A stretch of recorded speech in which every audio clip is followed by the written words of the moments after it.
e irmã, sejam bem-vindos ao nosso canal, Grupo de Reflexão Bíblica São Jerônimo. Hoje vamos meditar esse texto da Epifania, solenidade que estamos celebrando neste domingo, que a Igreja nos propõe como parte do tempo do Natal. O texto do Evangelho é retirado do Evangelho de Mateus, que é quem nos narra a visita dos magos.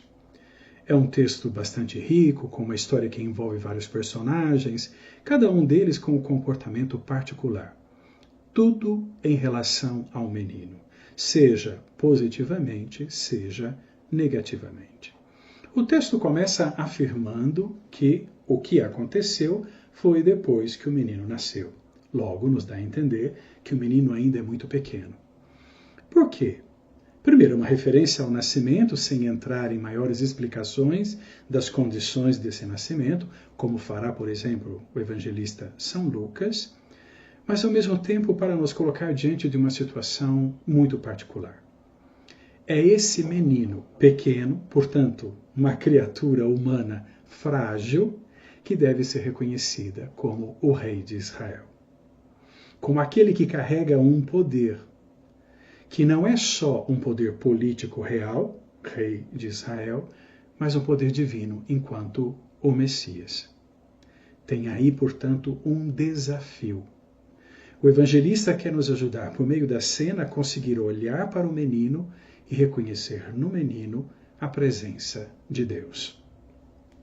Depois dessa afirmação, de nos situar, portanto, nos momentos posteriores ao nascimento do menino, o texto nos fala dos magos que provêm do Oriente e que chegam em Jerusalém.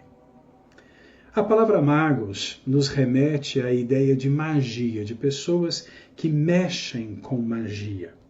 Mas o termo utilizado no Novo Testamento não se refere a magos, homens que trabalham com magia, mas se refere a estudiosos. Na região da Pérsia, na região da Babilônia, em outras regiões, haviam homens agora destinados ao estudo, e entre esses vários estudos, o estudo da astrologia, ou seja, o movimento do céu. À medida que as estações do ano vão passando, a posição das estrelas vão mudando.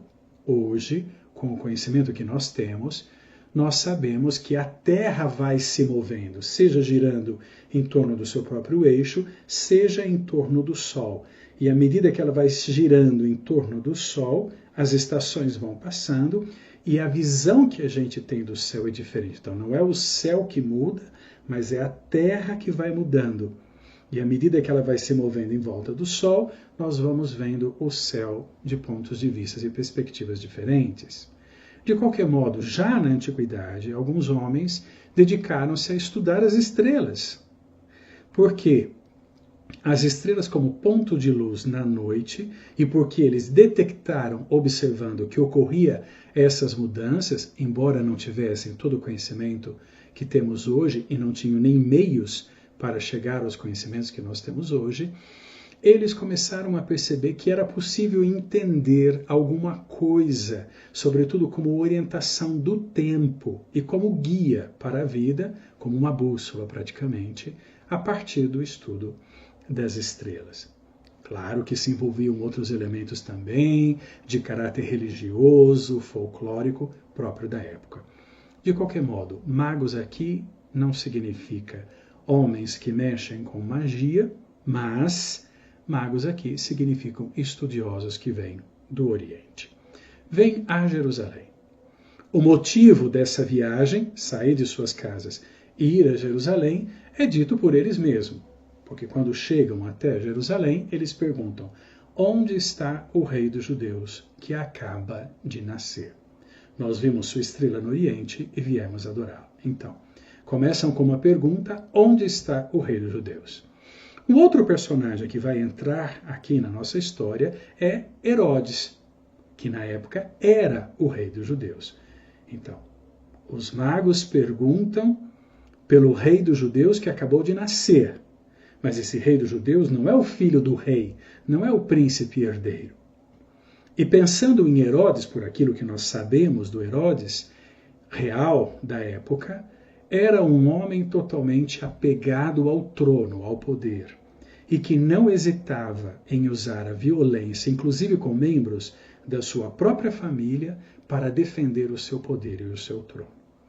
Imagine, portanto, Herodes, que tinha o título de rei de judeu, porque era o rei dos judeus, ouvir a pergunta sobre um outro rei dos judeus, que ele nem sequer sabe quem é e, sobretudo, que nasceu. Herodes ali entrou numa certa preocupação, porque esse que acabou de nascer, procurado pelos magos, poderia ser um perigo para os seus interesses, um perigo para o seu poder. A segunda coisa a observar, eles dizem que uma estrela no Oriente foi vista, a estrela desse rei dos judeus. O que é essa estrela? Se discutiu muito, se seria um cometa ou uma estrela nova que surgiu no céu, algum elemento astrológico, portanto, do céu, novo naquele momento. Mas, na verdade, nós não conseguimos chegar, por todas as informações que nós temos, à confirmação de o que seria exatamente essa estrela. Mas, na verdade, nem nos importa. O que importa aqui é que a estrela funciona como uma luz que guia os magos. Aqui no início, isso não é dito com clareza. Depois, nos versículos seguintes, é que se dirá a função dessa estrela. É uma luz que guia os magos. Nos nossos presépios é comum ter uma estrela representada com uma cauda, quase como se fosse um cometa. Isso indica o quê? A estrela é a luz que vai iluminando durante a noite, e se o ser humano se deixa iluminar por essa luz que vai iluminando durante a noite, essa luz conduz ao Messias, conduz a Jesus Cristo. Imaginemos a noite, portanto, não simplesmente como o período da jornada que tem a ausência do sol, que ilumina tudo com a sua intensidade, que aquece tudo com a sua intensidade. A noite pode simbolizar também ignorância, não conhecimento. A luz que atravessa essa noite e guia os magos é a expressão da própria ação de Deus, que vai atraindo a humanidade para Jesus Cristo, que vai superando a ignorância, escuridão, o não conhecimento e vai levando ao conhecimento. Que não é simplesmente um conhecimento intelectual, algo que se sabe com a cabeça, mas um conhecimento experiencial. Então, a luz de Deus nos leva a encontrar Jesus para fazer de Jesus, ou com Jesus, uma experiência íntima e profunda que nos leve a reconhecê-lo como Salvador. Na expressão do Evangelho de Mateus, viemos adorá-lo. Adorar, prostrar-se por terra, encostar inclusive a cabeça no chão, significa reconhecer a grandeza, a autoridade do personagem que está na frente. Poderia, por exemplo, ser utilizado para um rei. Aqui é para Jesus, intitulado Rei dos Judeus. Outra característica, Rei dos Judeus, é a expressão que será colocada lá, Mateus capítulo 27, na placa, por ordem de Herodes, sobre a cruz de Jesus, sobre a cabeça de Jesus. Ora, com a expressão Rei dos Judeus aqui, de um lado, ele é um perigo para Herodes. Herodes pode senti-lo como um perigo. Do outro lado, essa expressão já nos remete para a paixão e a morte de Cristo. É um modo também do evangelista de nos indicar que esse menino, cujo nascimento estamos acompanhando e os eventos que seguem ao seu nascimento também estamos acompanhando, é o homem que morre na cruz e que ressuscita para nos salvar. O homem, filho de Deus. De qualquer modo, Herodes, sentindo-se em perigo, estrategicamente mostra-se disponível a apoiar e ajudar os magos, mas não sabe muito bem o que dizer. Então, convoca alguns espertos, alguns estudiosos da corte para ajudá-lo a encontrar uma resposta que pudesse ajudar os magos. Chegam então os mestres da lei, como os sumos sacerdotes, Dois grupos também interessantes, porque à medida que o Evangelho for crescendo, esses grupos vão se tornando inimigos de Jesus, opositores de Jesus. E serão muito fortes no processo contra Jesus. Então, esses estão já aqui. E neste momento ajudam a descobrir onde está Jesus. Mas porque ajudam sob o pedido do rei Herodes, a ajuda deles não é para reconhecer Jesus como Messias, mas é para truncar a vida desse rei dos judeus. Usando uma profecia de Miqueias, um pouco adaptada, junto de um texto do segundo livro de Samuel, também um pouco adaptado, Mateus nos diz o que os escribas puderam dizer ao rei. E a partir daquilo que foi dito ao rei Herodes, se sabe que o menino pode estar em Belém. Essa é a informação dada aos magos. E os magos, então, vão até Belém encontrar esse menino. Uma outra coisa, nós estamos habituados a 3 magos, não é? E o folclore cristão deu até nome para os 3 magos. Mas o Evangelho não indica o número. O Evangelho fala no plural, mas não diz exatamente o número. Portanto, a tradução cristã acabou estabelecendo o número 3 a partir do número de presentes, de dons que são oferecidos ao menino. Mas o Evangelho não nos diz quantos magos eram. Fala no plural e deixa aberto. E isso é significativo por aquilo que os magos representam. De fato, ao chegarem diante do menino, provaram uma grande alegria. Quer dizer, algo intenso tomou o coração deles e eles adoraram o menino. O reconheceram, portanto, como Messias. Ora, esses magos, estudiosos que vêm do Oriente para descobrir onde está o rei dos judeus, representam os pagãos que se abrem ao Evangelho. Algo muito importante no primeiro século do cristianismo, e não só, mas muito importante no primeiro século, por quê?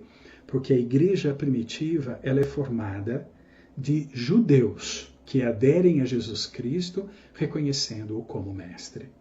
Mas depois começa a se ampliar, vão se aproximando pagãos. Os apóstolos e outros cristãos também vão para além das fronteiras de Israel, encontram outros povos. Então começa a surgir um problema. Como é que os pagãos podem participar da salvação? Mais ainda, o que o Mateus quer nos dizer com essa cena dos magos é que no projeto salvífico de Deus, que nos envia Jesus como Salvador, Deus considera os judeus como destinatários do seu dom maior, o seu Filho, mas os judeus não são os destinatários exclusivos. Deus quer alcançar toda a humanidade, não quer ficar limitado nos judeus. De uma forma muito interessante, o evangelista Mateus nos mostra judeus, Herodes, os escribas e os sacerdotes, representados sobretudo em Herodes, como opositores a este menino como Messias, aquele que não consegue reconhecer o menino como Messias. Do outro lado, pagãos que fazem uma longa viagem porque têm o coração aberto para reconhecer esse menino como Messias. Portanto, o evangelista não fala do número 3, mas fala de magos no plural, indicando o mundo pagão que se abre e se move em direção ao menino para reconhecê-lo como Salvador.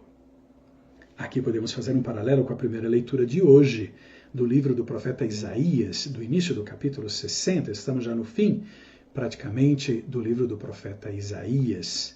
Um texto bonito que fala de luz, que fala de alegria, que fala sobretudo de superação de uma situação de destruição, de ruínas, de angústia, para um momento de reconstrução. Jerusalém, a capital destruída pelos babiloneses, agora, sob o Império da Pérsia, tem a oportunidade de ser reconstruída. E nessa reconstrução é apresentada como um foco, um lugar de atração, antes de tudo, para os judeus, que estavam dispersos em outros territórios por causa das guerras e domínio de povos estrangeiros que eles haviam sofrido. Mas além dos judeus, os outros povos também já são contemplados como que atraídos pela beleza, pela luminosidade da Jerusalém reconstruída. Ora, Jerusalém, como a imagem da reconstrução do povo e superação da ruína e da destruição, assim como da opressão e da exploração, é apresentada na nossa liturgia exatamente como símbolo desse ponto de atração, primeiro dos judeus e depois dos outros povos, porque quem faz de Jerusalém esse lugar de reconstrução e de luz que atrai é o próprio Deus. Agora, no Evangelho, de modo especial nesse trecho que a liturgia nos atrai ou nos apresenta hoje, os magos simbolizam exatamente esses povos que se aproximam. A segunda leitura, retirada da carta aos Efésios, uma comunidade formada numa região sob a influência da cultura grega, muito forte, fora de Israel, uma comunidade, na sua maioria, formada por pagãos. Esse trecho da carta aos Efésios afirma exatamente isso. Dentro do mistério salvífico de Deus, Deus já tinha presente abrir essa salvação para os pagãos.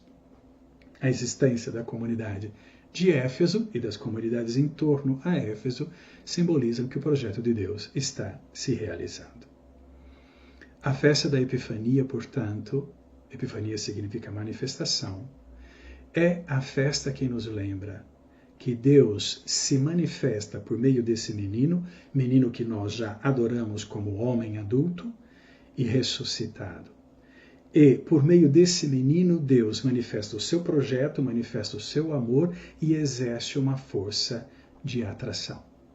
Mas, no caminho para encontrar este menino e então prestar a adoração, algumas vozes podem aparecer. Vozes que podem se mostrar como amigas, colaborativas, mas que na verdade carregam outras intenções, que não é aquela de ajudar a chegar no menino e adorá-lo, mas são vozes que pretendem usar aqueles que estão abertos a reconhecer o menino como Messias para outros interesses que não têm nada a ver com o projeto de Deus. De um modo muito particular, essa festa, com as leituras que a liturgia hoje nos propõe, nos convida também a fazer uma viagem. Não uma viagem material, pegar um carro, um ônibus ou um avião. Uma viagem que deve acontecer dentro de nós. Uma viagem em direção ao menino, para que, chegando diante do menino, prestar a adoração.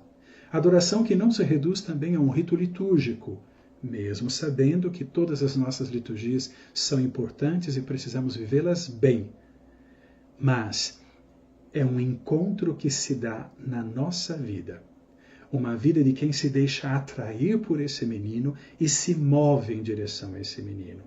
Porque adorar esse menino, reconhecê-lo como rei, significa comprometer-se com o projeto de Deus, que nos é dito por meio da vida desse menino e dos ensinamentos que esse menino, como adulto, deixará para os apóstolos, deixará para os seus discípulos, deixará para a igreja, comunidade a qual nós todos pertencemos. Do outro lado também tem uma questão de abertura. Às vezes nós vivemos uma vida de igreja, ou defendemos o modelo de igreja que se fecha para o mundo, em vez de se abrir e mostrar ao mundo a sua luz, como a Jerusalém da primeira leitura de Isaías, mas uma luz agora que provém sobretudo de Jesus. Em Jesus, Deus se manifesta aos pagãos, deixando para nós o ensinamento que nós não podemos fechar esse menino, não podemos esconder essa luz, porque essa luz precisa, no seu brilhar, alcançar mais pessoas. Mas nesse processo dessa luz que se expande, nós também precisamos ser tocados por essa luz. O maior presente que podemos apresentar a esse menino não são objetos de valor, é uma vida comprometida com esse menino.